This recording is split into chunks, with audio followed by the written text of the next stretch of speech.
Anda boleh bersetuju ataupun tak bersetuju, tetapi yang dikatakan tadi, pengikut dia mentaksub, dia mengangkat dia tinggi, tapi tengoklah mana-mana aliran Wahabi ni antara aliran yang paling kurang taksub kepada tokoh dia. Mereka tak pergi doa kepada kubur tokoh dia, ada dengar? Mereka tak pergi cium, tunduk, sujud kepada tokoh dia, ada dengar? Dan pujian sebegini rupa datang daripada Syekhul Azhar, bukan datang daripada mereka sendiri.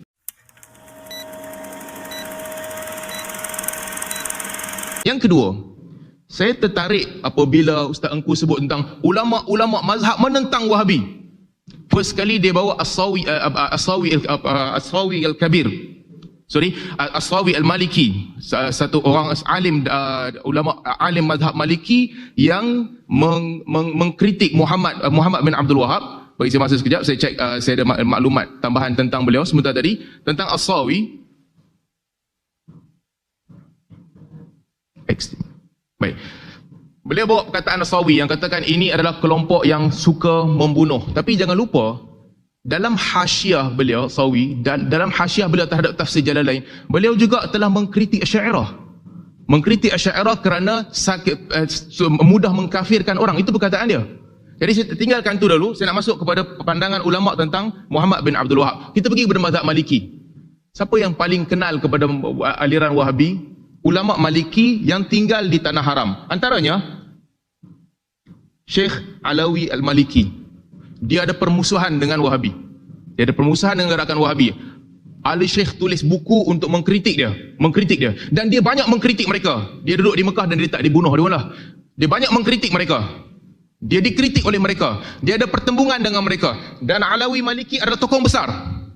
Apa katanya kepada Muhammad bin Abdul Wahab? Katanya, Waha huwa imamut tauhid wa ra'sul muwahhidin. Setelah dia sebut terdahulu Muhammad bin Abdul Wahab lawan dengan khurafat, Muhammad bin Abdul Wahab berdiri lurus untuk mempertahankan akidah, katanya ha huwa imamut tauhid wa ra'sul muwahhidin. Ini Syekh Alawi Al-Maliki.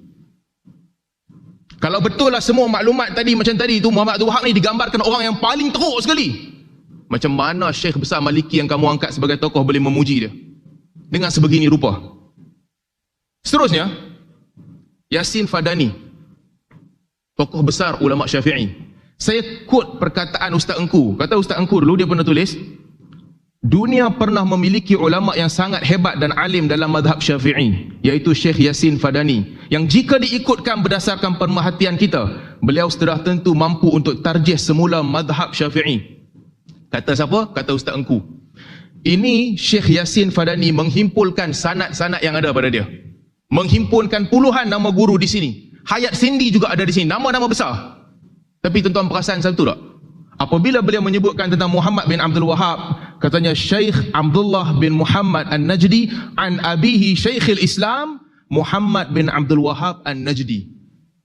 Orang ni sesat yang paling teruk. Dalam semua guru-guru dia, ini satu-satunya orang yang sanadnya sampai kepada, bukan guru dia lah, generasi sebelum dia, sampai kepada Syekh Yasin Fadani.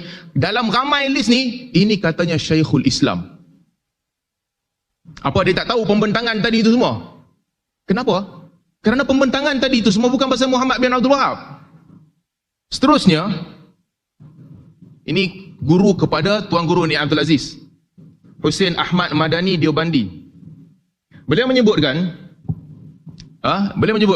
saya dengan ini sejelas-jelasnya berpendapat tentang ulama Najd yang dimuatkan dalam buku itu tidak berasaskan karya mereka sendiri, melainkan berasaskan khabar-khabar angin. Karya-karya utama mereka dengan jelas membuktikan bahawa mereka tidak bercanggah dengan Ahlus Sunnah wal Jamaah. Ini otoriti mazhab Hanafi. Otoriti mazhab Hanafi. Seterusnya, ada perbezaan yang lebih penting. Bolehlah bawa seorang ulama, tapi otoritinya di mana? Otoritinya badan ataupun kumpulan yang menghimpunkan ulama Diobandi. Di India ataupun Pakistan ada aliran Diobandi, aliran ahli hadis. Ini pandangan rasmi Diobandi. Pandangan rasmi. Apa kata mereka? Syekh Muhammad bin Abdul Wahab is not out of the fault of Ahli Sunnah wal Jamaah. Pandangan official mazhab Hanafi. Kalau nak ambil di sini, adilkah kita ambil satu pandangan ulama mazhab ni buat kaedah umum, ulama semua mazhab mengatakan Wahabi terkeluar dari Ahli Sunnah wal Jamaah, sedangkan ini pandangan rasmi? Dan pandangan yang rasmi dia kata kalau nak tahu lebih lanjut, lihat tulisan Maulana Muhammad Manzur Nu'ani. Dan disebutkan tulisan saya sebutkan di sini juga terjemahan daripada tulisan Muhammad Manzur Uthmani. Maka katanya, ternyata penyebaran propaganda ini di negeri Hijaz dan celaan serta makian terhadap kepribadian Syekhul Imam yang tidak elok jika didengari oleh umat. Begitu hebatnya kata-kata kotor yang diutarakan, sebahagiannya kita dengar hari ini juga, sehingga akan bagi umat Islam yang mendengarnya mereka akan beranggapan bahawa Syekh Muhammad bin Abdul Wahab rahimahullah adalah orang yang paling kafir di seluruh alam. Ada ring bell tak? Begitulah yang kita dengar tadi. Ini kata Maulana Manzur Nu'mani Deobandi. Baik, bagilah tokoh-tokoh yang diiktiraf dalam negara kita. Dua tokoh dalam negara yang pernah mendapat pengiktirafan Ma'al Hijrah, Dr. Wahbah Az-Zuhaili memuji Muhammad bin Abdul Wahab. Katanya antara suara kebenaran yang paling berani dan antara pendakwah islah pembinaan jihad yang paling besar, Dr. Wahbah Az-Zuhaili. Kata Dr. Yusuf Al-Qaradawi, Imam Muhammad bin Abdul Wahab yang menjadi keutamaan adalah untuk menjaga akidah. Di bawah itu, melancarkan gerakan dakwah bagi memusnahkan pelbagai fenomena kesyirikan. Dr. Yusuf Al-Qaradawi. Dan seterusnya, ulama Azhar, Jadul Haq, Syekhul Azhar. Ini saya tak jumpa ulama Wahabi pempuji begini, tapi Syekhul Azhar, Jadul Haq memujinya. Katanya, dia menyebutkan waqad jaa fil hadits syarif qaul Nabi sallallahu alaihi wasallam innallaha yab'atsu li hadhihi al-umma ala ra'si kulli mi'atin sanah man yujaddidu laha dinaha. Dia menunjukkan Muhammad bin Abdul Wahab pada martabat ni yang pengikut Muhammad Abdul Wahab pun tak bagi dia martabat ni, mujaddid abad ini.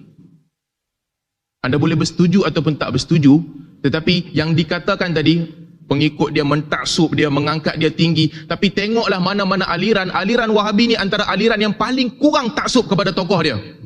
Mereka tak pergi doa kepada kubur tokoh dia, ada dengar? Mereka tak pergi cium, tunduk, sujud kepada tokoh dia, ada dengar? Dan pujian sebegini rupa datang daripada Syekhul Azhar, bukan datang daripada mereka sendiri. Tiba-tiba datang ke sini, dibawakan ideologi seolah-olah kelompok ini kelompok yang paling taksub kepada guru mereka. Seterusnya, Ahmad Tayyib, Syekhul Azhar yang baru ni. Apa dia buat? Setelah berlaku perhimpunan ulama di Chechnya, dia balik dan buat kenyataan berlepas diri, kenyataan media berlepas diri. Dan dia menyebutkan dengan jelas bahawa Syairah, Maturidiyah dan juga Ikhwanuna Salafiyah adalah semua ahli sunnah wal jamaah. Ini Syekhul Azhar yang sekarang ni. Jadi pandangan ulama mesti dilihat secara menyeluruh, jangan selektif. Ada tak yang mengkritik? Saya setuju ada yang mengkritik. Poin-poin kritikan tadi memang ada. Saya akan jelaskan sebentar nanti. Apakah yang mengkritik itu tokoh? Mereka juga tokoh, betul. Tapi berlaku adil lah. Berlaku adil. Bawakan ke semua pandangan dan lihat secara pertengahan.